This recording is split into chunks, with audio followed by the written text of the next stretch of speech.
Guys, hello. For today's video, ako ding i-review kung i-test drive si Flex 125i or si Nisha.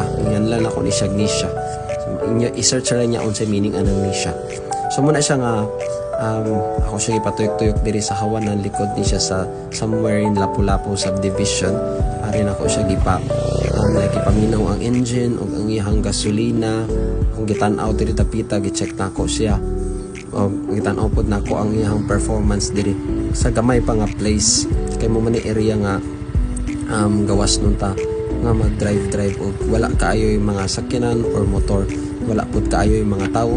So kani nga area pod is like Soroyanan pod ni siya or like diri pod mag-practice og drive katong mga di pa kabalo mo drive. So muna siya kung gi-check no kung mugana ba ni iyang starter diri sa ubos ang manual kay importante kayo ning natay starter sa ubos kay in case nga dili na mo andar ang ato ang kaning automatic na starter natay alternative in case ka mautan batag battery. So muna siya so wala pa jud ko na swito unsaon so naka-stock man din ning center stand niya. So muna siya ang akong ginaog aron mo andar ang manual na starter.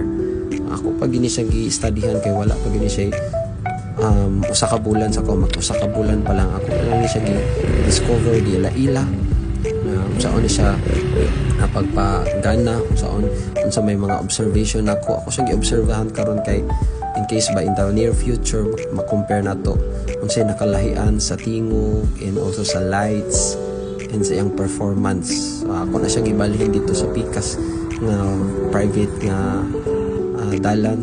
Kani nga dalan is dili ni siya public, wala kayo yung mga gidiri arita aning mga lugar igsoon kay for safety na lang pod kay nasayot nga dili pa gini siya rehistrado o gi-rehistro pa lang ni siya sa company.